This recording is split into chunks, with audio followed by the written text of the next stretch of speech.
Welcome to the World Away. Travel tales to inspire your wanderlust. Hi there, welcome back to our winter series. This week it's all about adventure, starting with Dianne Whelan, who set out to walk and kayak the longest trail in the world, the 24,000 kilometre long Trans-Canada Trail. And stay tuned for our fascinating interview with adventurer, environmental scientist, author, filmmaker, philanthropist, speaker, and Australian of the Year, Tim Jarvis AM. We're kicking off with my chat with Dee, who talks about not seeing anyone for months at a time, of escaping bears, all while carrying a cup of coffee, and paddling for months across the world's largest freshwater lake, Lake Superior. Dee, welcome to the World Away. It's so exciting to have you here. Thank you for joining us. Thank you, Val. So let's start off with just a little about yourself, where you live, and what your life was like when you decided to walk the world's longest trail route. Okay, I live, actually, interestingly enough, on a place called the Sunshine Coast in British Columbia, Canada. Where I live is actually about 2.5 hours north of Vancouver. As the crow flies, it's on the mainland, but on the coast. But you have to actually take a ferry to get there because there's a lot of ocean fjords, and so to get across those, we use a ferry. We don't have highways or bridges to take you there. It's a couple of acres there, and I converted, with the help of my partner, it's been converted a few times, an old chicken shed into my studio. So it's also where I work. I work there and I live there. I have a server so I can work with creative people wherever they are on my films. So that's my home. When I left on this journey, I had been married and my marriage ended after 13 years. And my dog of 16 years had died. So everything that tethered me to one spot was gone. And of course, I was very sad about these changes. But there was another part of me that went, well, there's this trail. You need a new film. And you've been to Everest and you've been to the Arctic and the North Pole. And this is a new trail in Canada that's calling itself the longest trail in the world. And it's just about to open and it's never been done. Maybe this is the opportunity to go. So for it kind of ticked off both professional boxes and deeply personal boxes. Yeah, that's how that all came about. Yeah, right. And so just a collision of luck, bad luck, good luck, and is everybody? Yeah. So tell us just do a rough overview of the Trans-Canada Trail, where it starts and where it finishes. You bet. The Trans-Canada Trail is now over 30,000 kilometers because it's added trails that kind of come off the main line.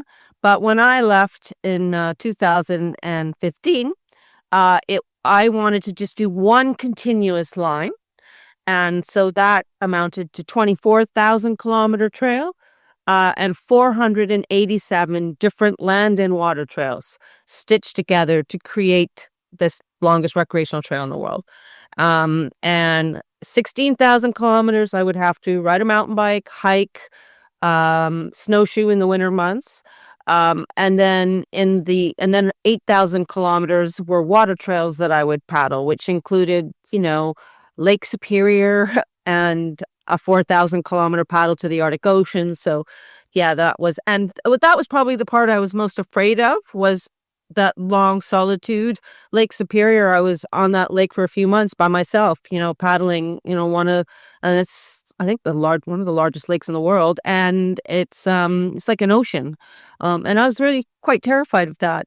But as it turns out, the paddling turned out to be my favorite part. Those are the most ancient trails, the water trails, and they're in the most wilderness parts of the trails because you go where there's no roads and no access for people. So yeah, they're the most remote.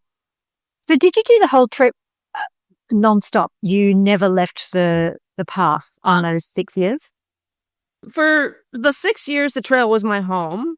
But there were, it's even in the film, at the end of my second year, I'm caught out in the wild by a sudden winter storm, and I'm in a canoe, and actually a friend of mine was with me for a few weeks at that point. And yeah, we wake up in the morning and we're like, uh-oh, like the water is now ice. And we are very much stranded in the middle of nowhere. So eventually we cut a trail, we get out. She goes home. I go back in, grab all the gear, bring all of it out, and I end up staying off the trail at that point for a month in a cabin. And I would say on average, I spent 10 and a half to 11 months a year on the trail, and probably a month nestled somewhere, not always wherever I could find. In some cases, it was on an island where I got an artist residency. And so that was actually off the trail. But then I carried a GPS that sent a ping every 10 minutes. So I would just simply come back to the place that I departed the trail to resume it. But taking that month off was quite necessary. I didn't think I would do that in the beginning, and I didn't do that in the beginning. But after the second year, I did, because, it was a much longer journey and I had to organize myself. I had to plot out some logistics, find the indie filmmakers. And as I mentioned to you, I only approached it one trail at a time. And that was my superpower, because the more planning you do, the more rigid you become attached to the plan that you've invested so much time into. And so, for instance, like I could have rigidly attached myself to a plan and like, okay, I'm going to be doing this section in the summer and that section in the winter. And then as it turned out, no, it didn't work out that way. I was showing up in a completely different season. So all that prep work would have been for naught. So it was the best way to do it, was actually the way I did it, which was just making it manageable, smaller steps, break it into many, many, many smaller parts. Have your eye on the end, but very much live in the present and just focus on it. 3-month increments, essentially, is what I did. I think 3 months at a time, Yeah, wow. And what was the longest period of time that you went without seeing another person? A couple months, probably on Lake Superior. Probably it was close to 2 months, maybe. It's hard to say. Again, I wasn't counting days out there, but I'll tell you for sure that I had some trepidation before I went that I might be lonely, and I was never lonely. It's kind of a scene in the film as well, but humans are just 0.01% of all life on Earth. 0.1%. So when you are out there, you begin to connect to the other 99.9%. And time in Indigenous communities as I cross Canada, listening and learning. And so I'll give you one quick story, and I promise it'll be quick. But near the beginning of my journey, as I finish my first paddle, I'm greeted on the shore by this man named Chief Ben Sillyboy. He's the Grand Chief of the Mi'kmaq people, and they're the Indigenous people on the east coast of North America, basically. And I'm so like, hi, I'm traveling the old way, no motors. And he looks at me with a big smile and he's like, well, Dianne, that's not really the old way for us. He goes like, the old way for us isn't how you travel. It's what you carry in your heart as you travel. He said, our people have been doing these kinds of vision journeys for thousands of years. And, when we go on them, with each step on the earth, we say the earth is sacred. The earth is sacred. And when we're in our canoes and we're paddling, with every stroke in the water, we say the water is sacred. The water is sacred. And he said, if you do that, you will be safe on your journey. And that is traveling the old way. Well, I listened to that. And I'm not saying, Belle, that I did it every second of every day. But whenever I was afraid, I did. So if I was in the woods and I could hear sounds and it was dark, or I just suddenly found myself feeling fear, instead of feeding the fear, I would, the earth is sacred, the earth is sacred, the earth is sacred. I kind of got into a mantra with just the earth is sacred, the earth is sacred.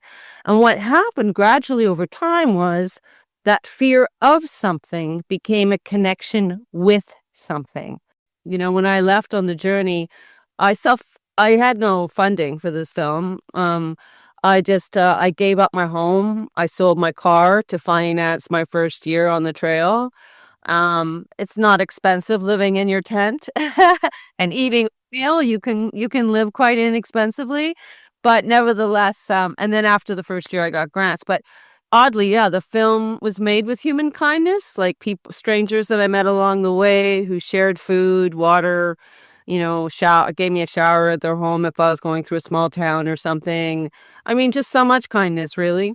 And so it's so amazing to me because it's been almost 10 years now from the day I started, that it's still sustaining itself that way, you know? It's defined a decade of your life. That's quite astonishing, actually. Yeah. It's my entire 50s.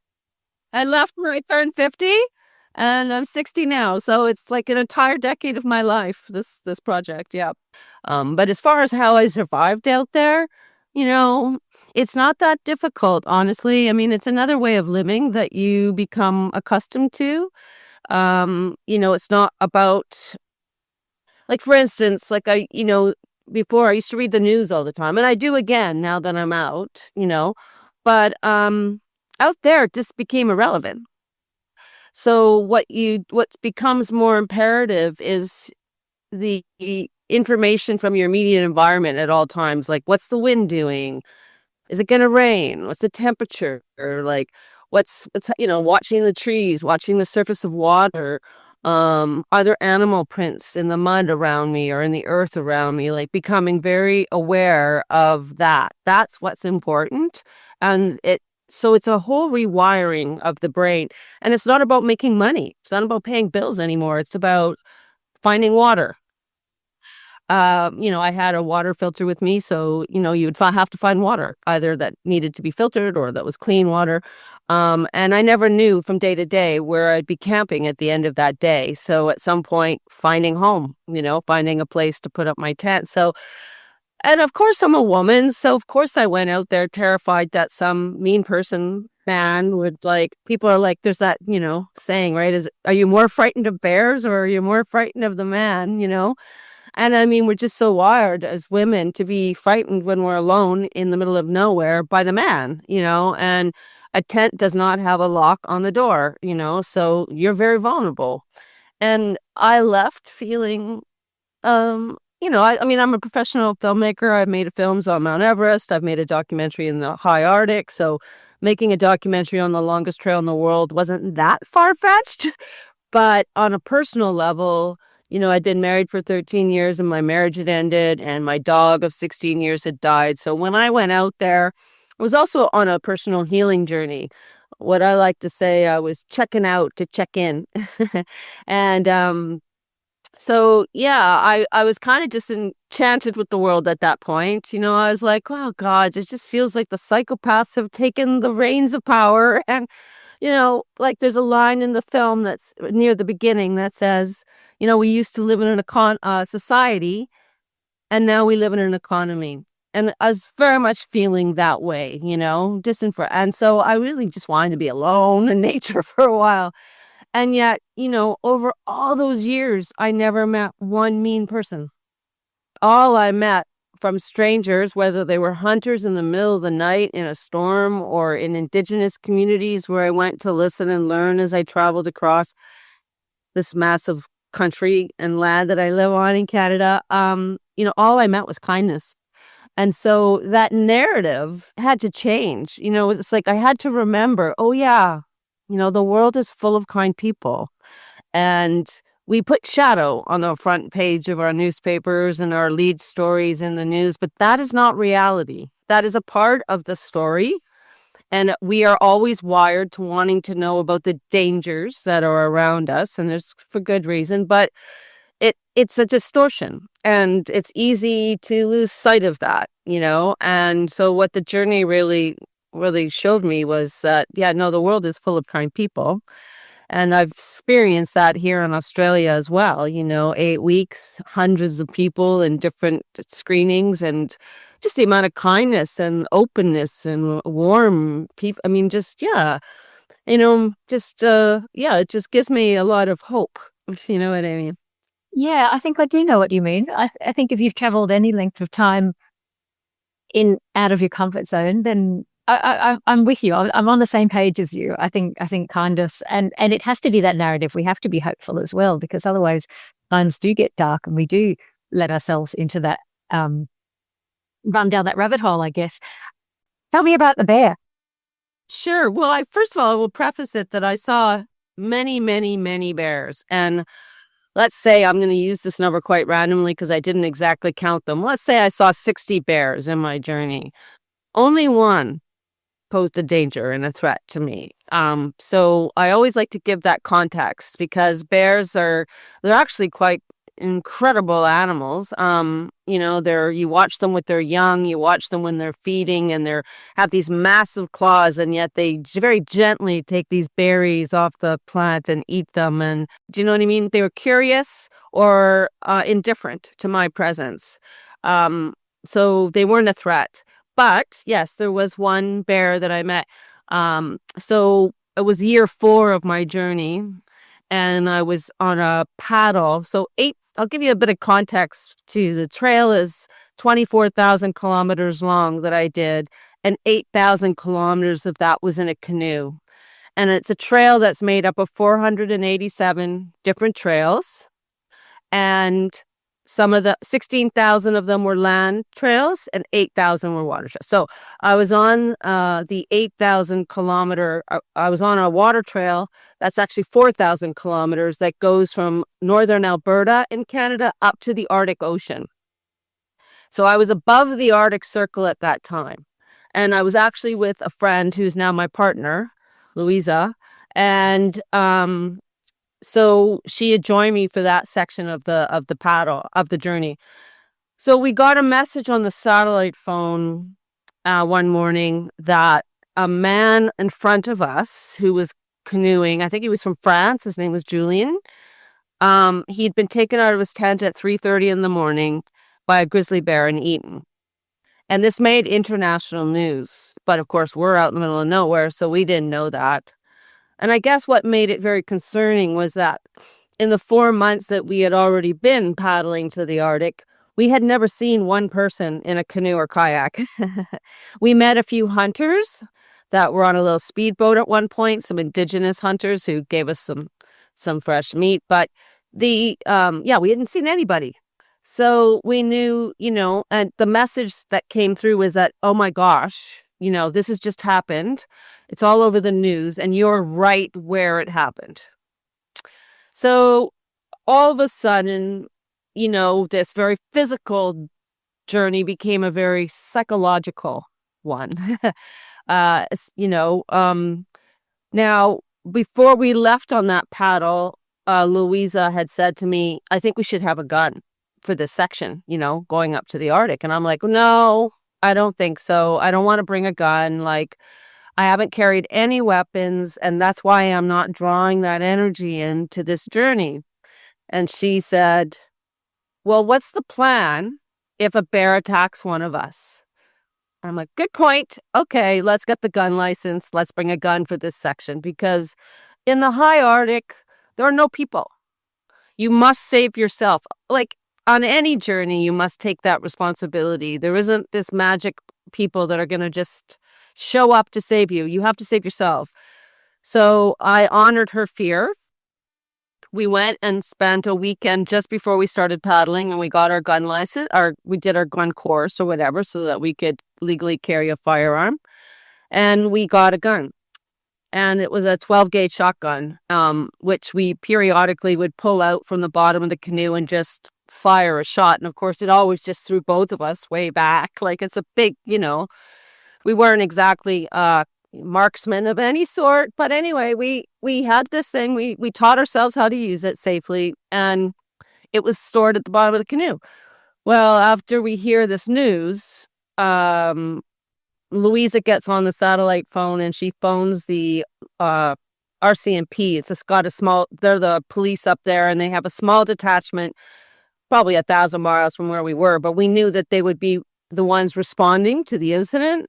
And we just said, hey, can you give us some info on this? Like, was the bear killed? Like, what happened? And they're like, yeah, no, the bear's still out there. Do you have a gun? Or she's like, yes. They go, take it out, put the safety on and have it next to you at all times. The bears are really bad this year. And we're like, oh, great.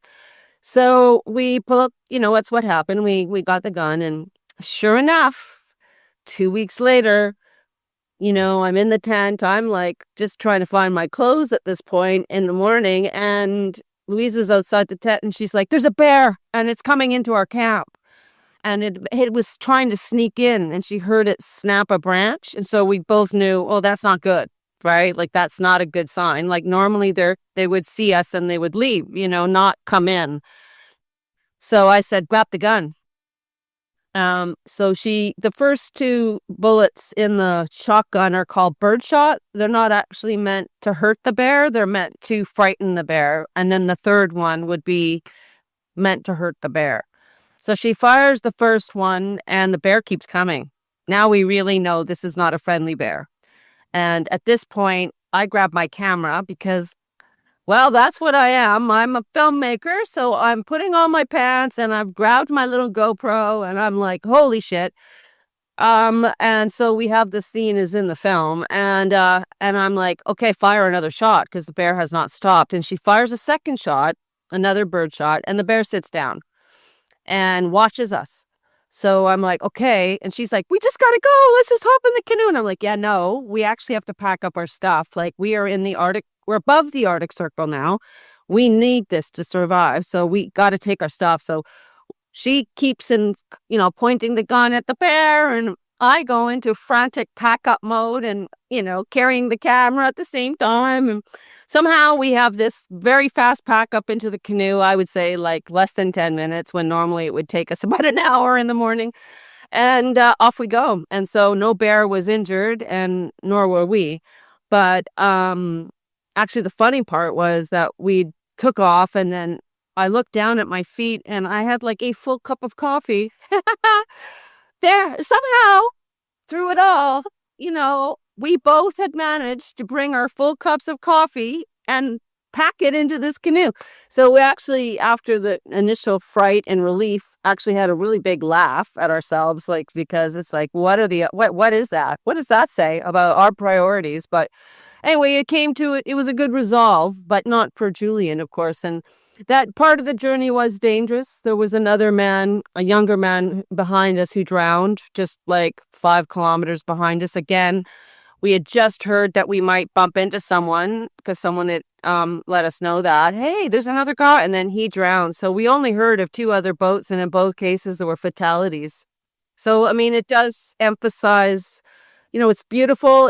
And I'm not saying don't do that section. I just say to people, when you want to go off into the wild like that, you have to accept responsibility for yourself and be prepared.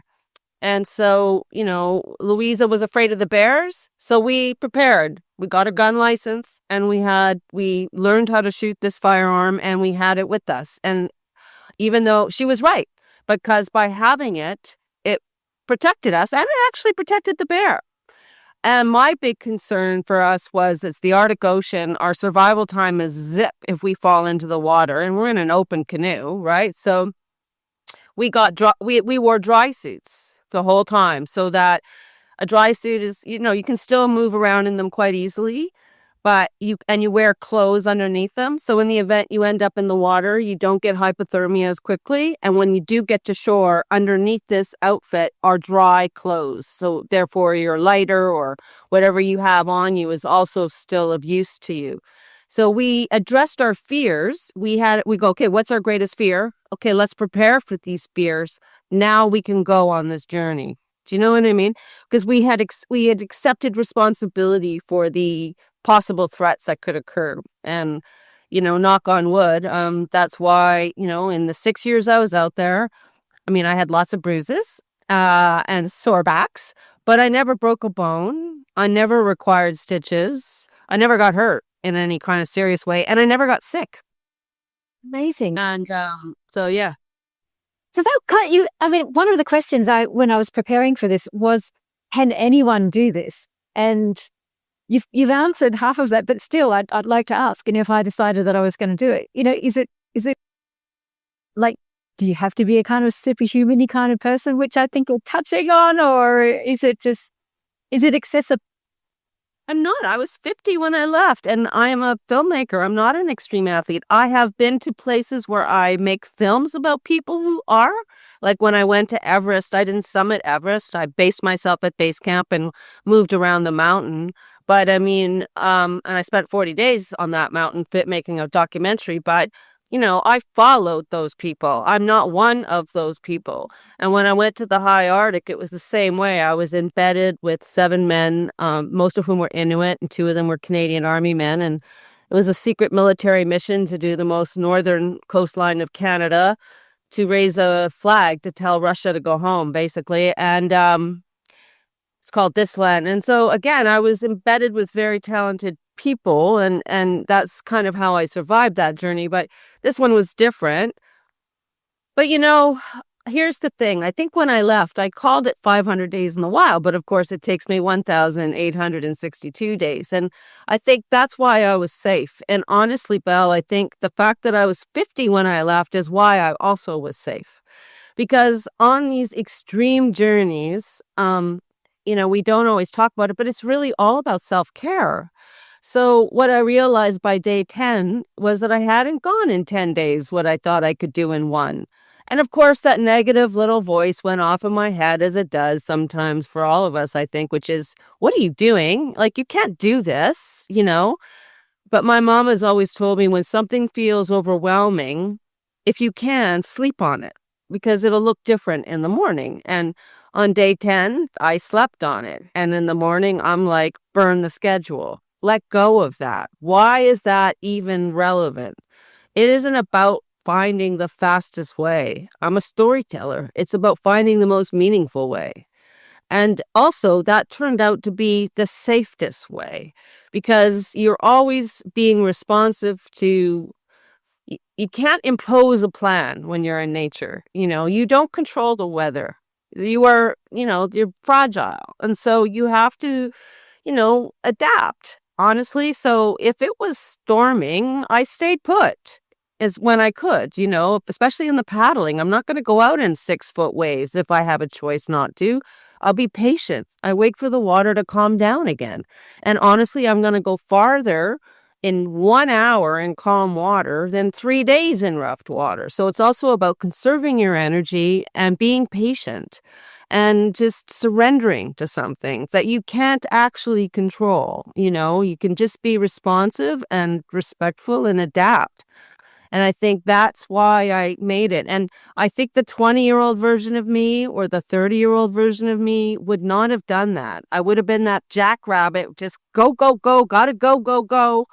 And being 50 when I left and going through my 50s as I was out there, that wasn't it was like I said, like, it wasn't about conquering anything anymore. It was about surrendering to something.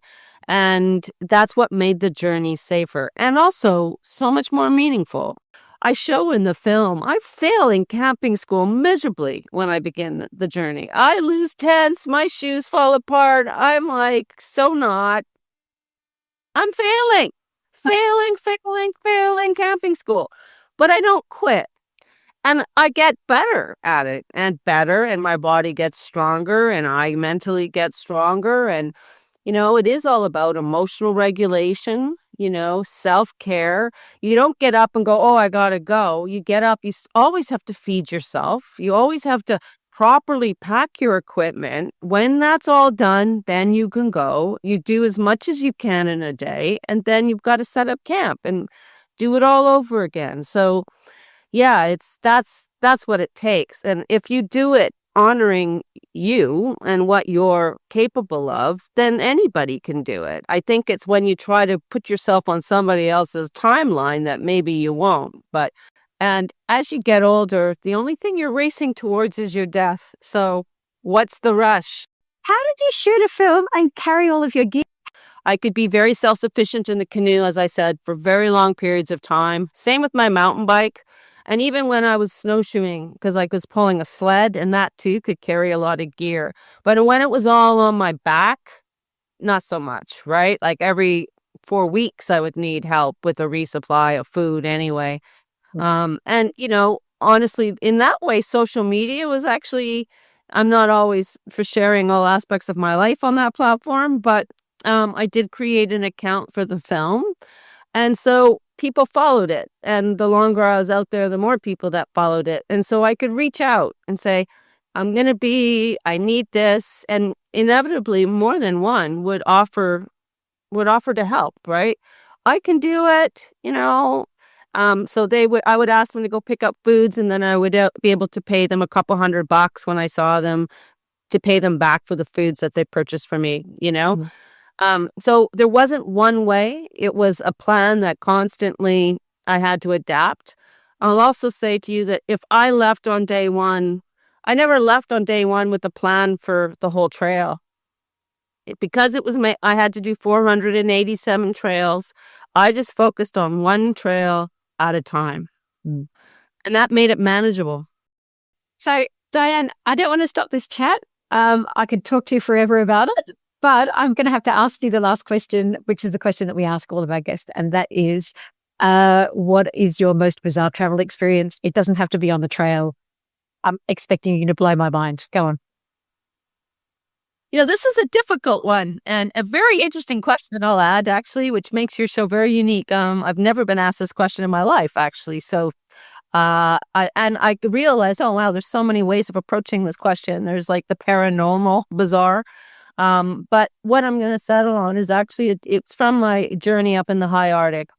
And so when you're traveling, I traveled for, almost 2 months, I guess it was, out on, a lot of it was on the frozen Arctic Ocean up near the North Pole, where the sea's frozen. So how do you get your drinking water, right? Everything is salt water, frozen salt water.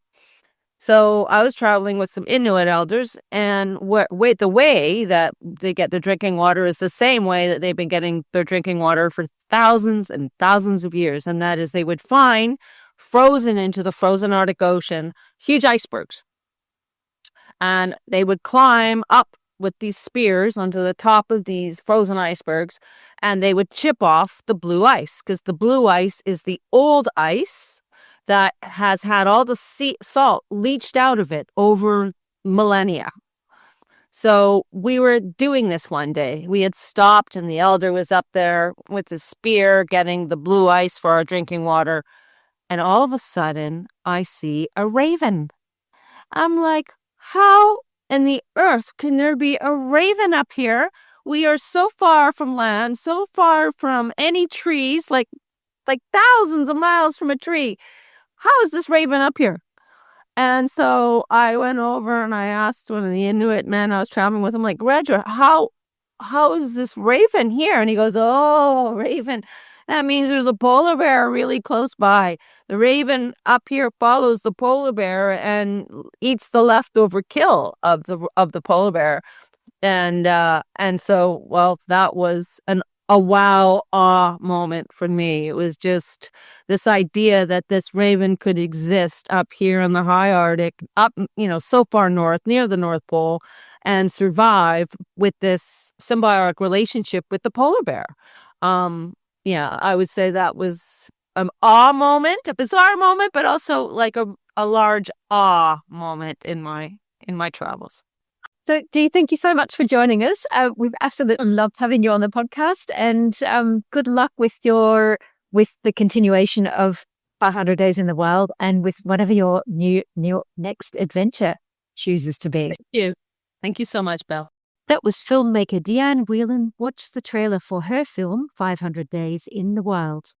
If you'd like to help support our production costs, you can buy us a coffee at coffee.com/theworldawaits. That's ko-fi.com/theworldawaits, so we can continue to bring you inspirational travel interviews with the world's best.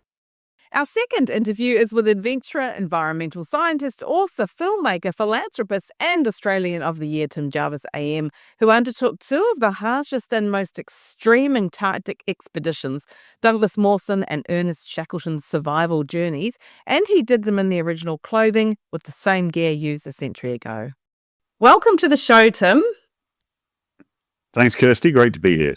So great to have you on The World Awaits. Let's start by tell us a bit about your background and how a love of the outdoors as a child sort of inspired you to take the path that you have.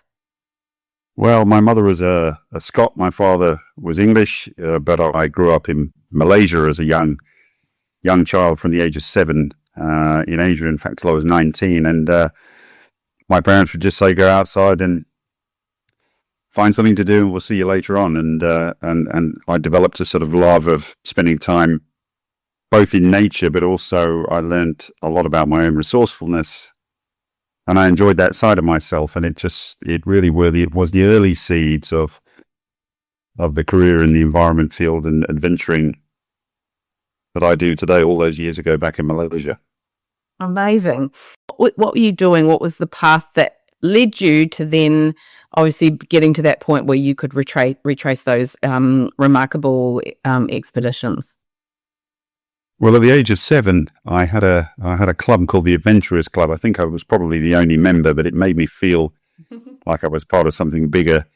And I had a little hut with a lock on the door where I could sort of, keep all the bad guys at bay. But there probably weren't any. It was probably just me and my own imagination. And I suppose I've retained that childlike sense of discovery all the way through into adulthood, because expeditions at the end of the day are pretty, they're complex on the one hand, but on the other hand, they're a simple idea to cross something, get to the top of something. Are you capable of doing something? And just having almost a childlike idealism about it all, and a sense of adventure and a willingness to push yourself. So I suppose the expeditions have just got bigger and bigger and bigger over time, and you keep pushing at that boundary of what you think you're capable of, and it leads you to retracing Shackleton's journey down in Antarctica, 30 years later, 40 years later. So I've just kept that. I've kept that sense of adventure. Wow. And is that and so were you doing, what was your line of work sort of, tell us a bit about what industries you were working in, or were you doing that sort of as your line of work? Yeah, I mean, I've always done, I think I've had 2 parallel lives really, right since as far back as I can remember. One is the environment stuff, which I do professionally, and the other one is I guess, adventuring. And the two, of course, are very closely interconnected, because I think the adventuring came from a love of spending time outdoors, but that same time spent outdoors really focused my mind on just how at risk or under pressure the environment is. And that led to that sort of parallel life, studying for various qualifications and working all the way up to being an environmental scientist. And now, of course, the films and the books and the expeditions I do actually provide me with a really good way of storytelling around the importance of protecting the environment. So everything is kind of very interconnected. It's almost impossible to separate it out. But I think it began as that childhood love of spending time outdoors in Malaysia. So tell us a bit about those expeditions, particularly those ones, and what made you want to do it without the advancement of the technology that we have now? Well, I think expeditions, there's 2 bits of it. And I suppose you could say the same about travel and adventure travel. I mean, one is seeing new places, and the other one is the changes it brings about within you. It's your own personal internal journey that you go through when you find yourself in new situations and new places, meeting new people, having new experiences. And so there's always been 2 parallel things. There's the literal journey of exploration and the personal journey of exploration.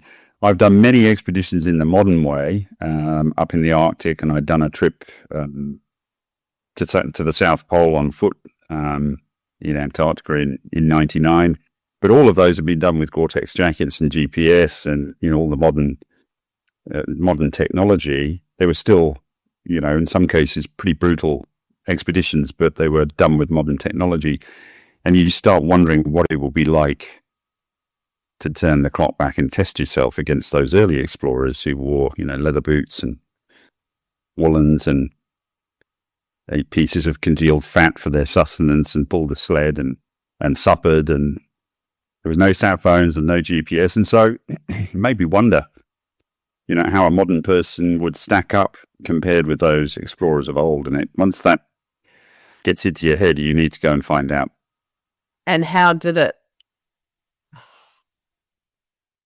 Well, I managed it. Spoiler alert, I'm alive, and I made it. But I have to say, you have to go to whole new levels of physical and mental, find all new levels of physical and mental kind of resilience within yourself to pull off those expeditions, particularly knowing that the modern technology exists and you're deliberately depriving yourself of it, which is something, of course, they didn't suffer from. 100 years ago, Douglas Mawson or Ernest Shackleton, they were using state-of-the-art technology. For me, I'm turning the clock back more than 100 years and using the stuff they had.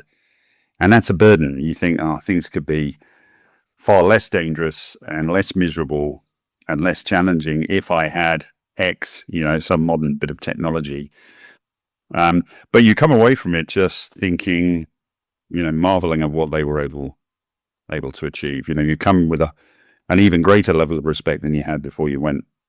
Yes, I can imagine. And how does your family feel about these expeditions that you do that are slightly risky? I just lie about what I'm doing. No. I think my wife is supportive of it because she realizes I use it for good effect. I mean, I don't think I would have had the chance to get in front of, politicians and big corporate organizations and make films and write books if it weren't for the trips that I've done, the expeditions I've done, and they in turn provide you with this incredible platform to affect change. So although there's risks involved, I think somewhere along the line, my family think it's worth it. And I think the day you just do it just to take risk for the sake of taking risk, probably that would be met with resistance, I guess. But up to this point, I've used those things for good effect. A lot of work around climate change in Antarctica and things like that. Yeah. And so tell us a bit about, let's talk about some of the expeditions that you've done. What are some, or what's one or two, or just some really sort of key highlights that you've had, or, some that have really stuck out for you as being incredibly life-changing? Well, I think reaching South Pole on foot, unsupported, pulling a sled, 225 kilo sled, 30 k's a day, from the real edge of Antarctica, where the ocean meets the ice, and just doing it unsupported, 47 days, no rest days, to reach the South Pole at almost 3,000 meters up and do it under your own steam was a real moment. And that in turn led, I guess, indirectly to me retracing the journey of Sir Douglas Mawson, who was this heroic era explorer from Adelaide originally, and he'd undertaken an expedition of the same duration, 47 days, but in his case, both of his colleagues had died and he was the only survivor. And I decided to try and do his expedition again with the same 100-year-old technology, just to see whether it could be done. There had been suggestions that he might have had to do all sorts of things on the original expedition to make it, including potentially cannibalism. And so I didn't really ascribe to that, but I wanted to just honor what he had done by attempting it in the modern era, but using the same old technology. And I lost over 30 kilos in weight, but I proved, I think, in my own mind, it can be done.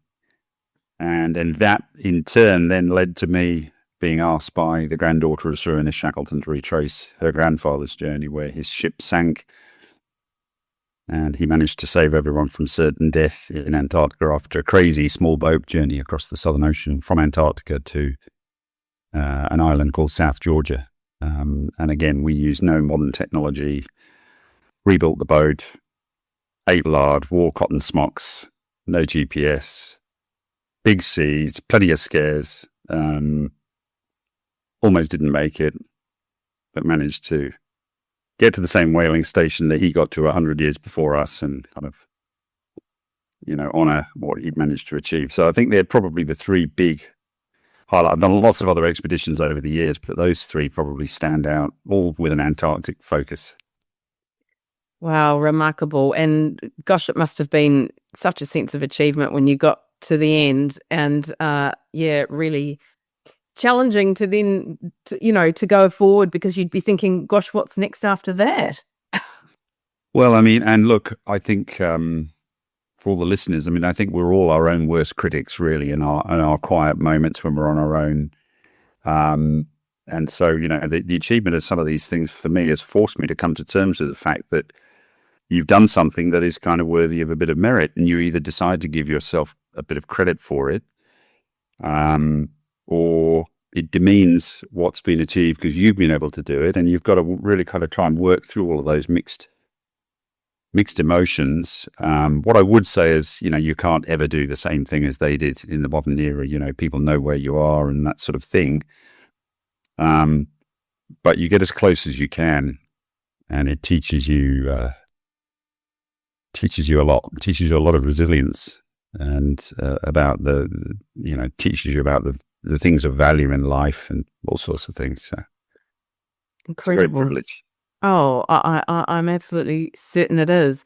And so let's talk about then, like, how this has all sort of inspired you, or obviously all of your travels in the area of conservation. So, and obviously, they say, you can't protect what you don't love, and obviously you've grown to love, particularly, Antarctica. And so what are your thoughts around that? I mean, there's questions around, obviously, the longevity and sustainability, particularly with cruise ships going in and all that's the sort of thing, around the conservation of particularly that area.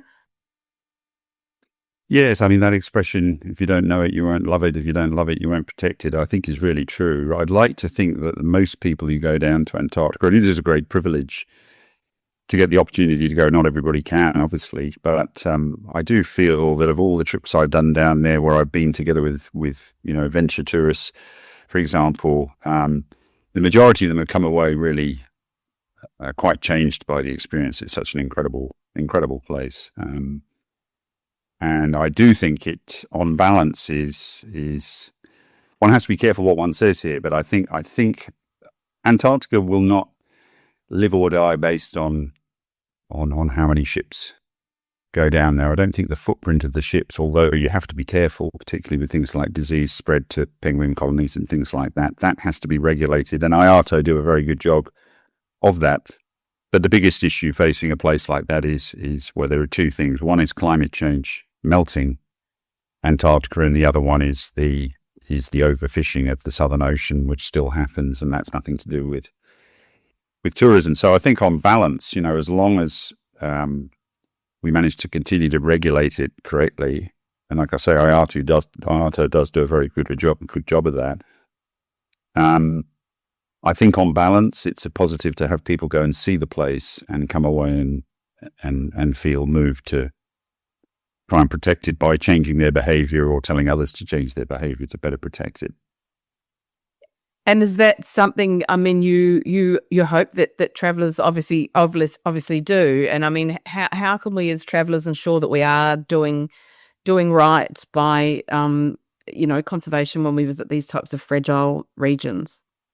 Well, I think the first thing is to obviously follow all the rules that are set out by the companies that operate there. And as I say, they sign up to IATA, and IATA does a good job. So that's a given that one should do that. But I think when you think, if you're talking an issue like climate change, for example, almost 40% of our carbon footprint comes from the energy required to heat, light and cool buildings. Another 20% is the energy from transport, the transport sector, of which obviously flying to your destination and then getting on a ship that is either heated or air conditioned, and going down to a place like Antarctica obviously burns a lot of fossil fuel. And 8% of the global carbon footprint is food waste. And of course, food on board is something to be enjoyed. Believe me, I've just come off a wonderful trip with Aurora expeditions around Tasmania. The food was fantastic, but of course it does come with a carbon footprint. So that all of those things are things that we should be thinking about with the way in which we spend our money, the way in which we heat and cool our homes, whether we choose to offset our flights.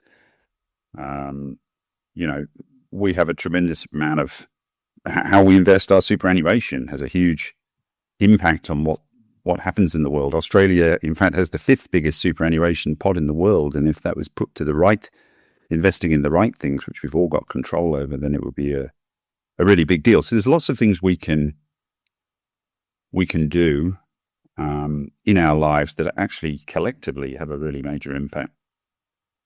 There's another little accolade that you received, Australian of the Year. Oh my gosh, congratulations. Quite remarkable.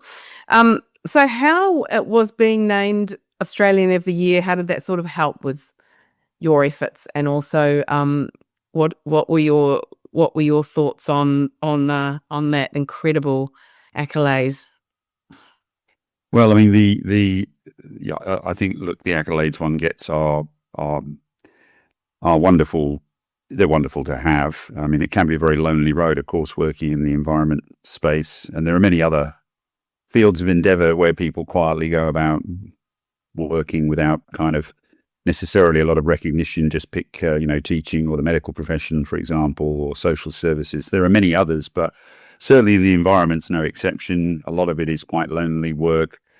And so it is nice to get the recognition. I think the key thing is using the recognition to do something with it rather than just polish the trophy and stick it on the shelf and admire it longingly. I think the key thing is using it to open more doors and affect more change, and that's what I'm trying to do. Amazing. So tell us what sort of projects you've got planned for 2026 and beyond that. Well, I mean, look, I've been working a lot on. I worked together with the Environment Minister here in South Australia to get a Biodiversity Act for South Australia, where I'm speaking to you from. That was a major achievement. I'm looking forward to seeing what that will look like when we try and roll out habitat conservation at scale in a place like South Australia. In 2023 and 2024, I worked with an organisation called Pew, who are a very well-respected advocacy group based out of the US, and we got protection for Australia's 3 sub-Antarctic islands, Heard and McDonald Island and Macquarie, massive sanctuaries around those. So I will be continuing with those pieces of work, but a week after this airs, I will be leaving from Cape Town to go to Antarctica again. And it's kind of secret, so I don't want to have to kill everyone if I give anything away, but it is a very, very exciting expedition to a remote part of Antarctica leaving from South Africa by plane.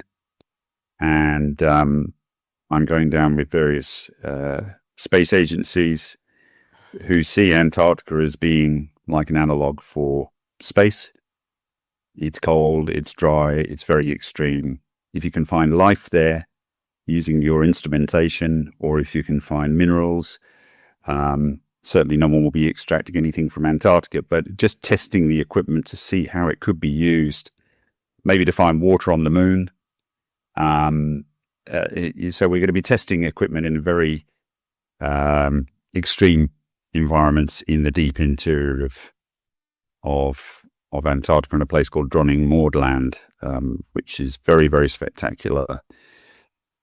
And I'm very excited. So I've been planning that for several years, and hopefully you'll hear more about it, because we'll make a short film about what we've done and maybe then something bigger, a little bit longer term.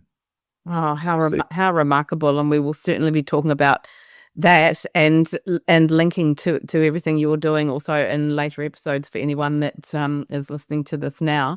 So what are your hopes for in the future for sort of what travellers will do, or how they sort of view the world?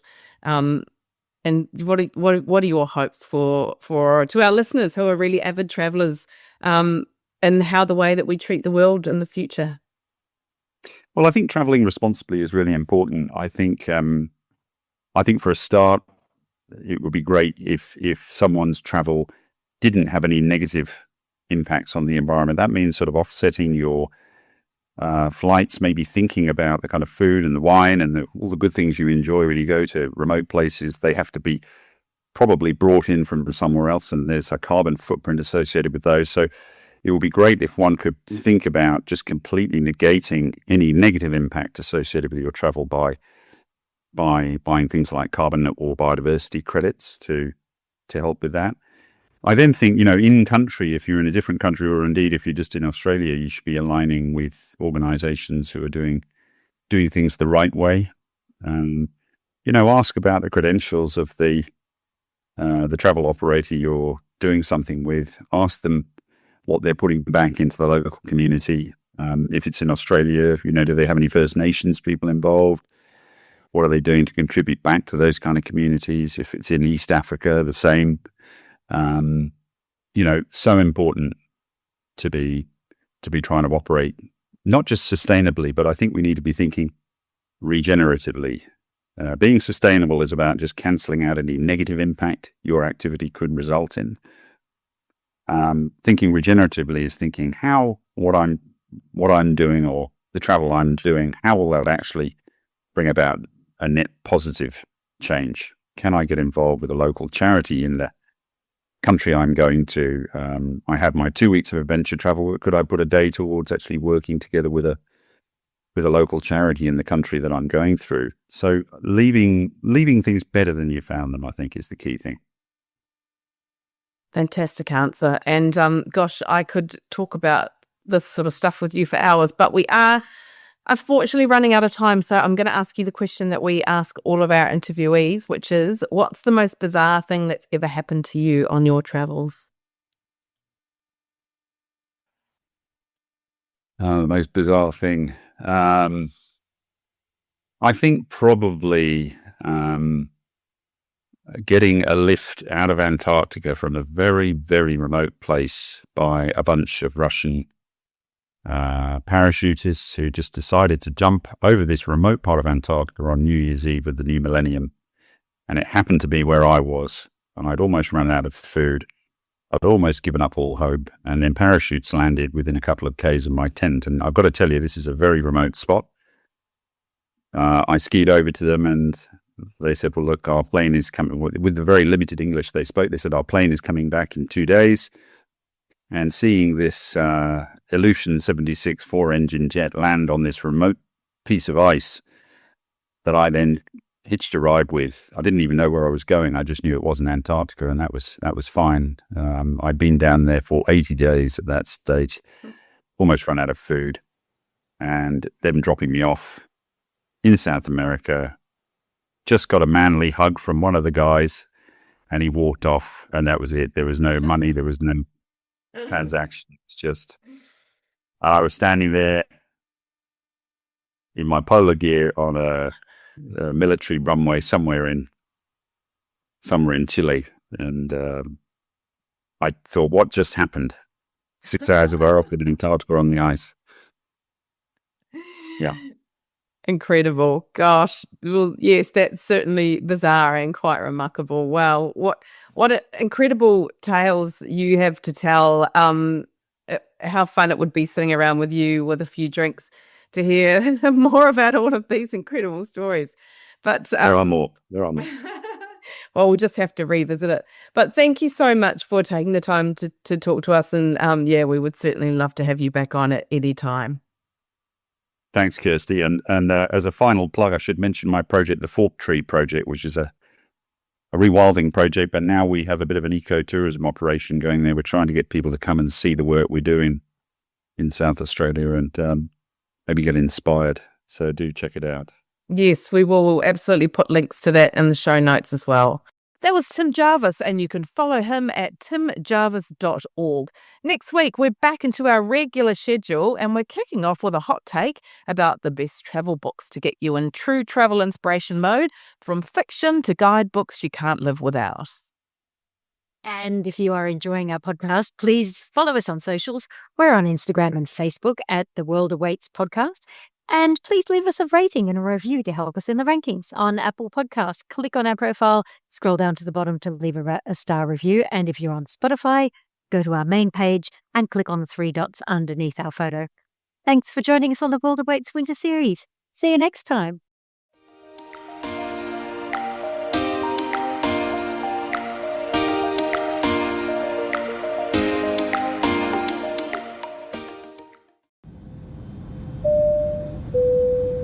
That's a wrap for The World Awaits this week. Click to subscribe anywhere you listen to your favourite pods. Thanks for listening. See you next week.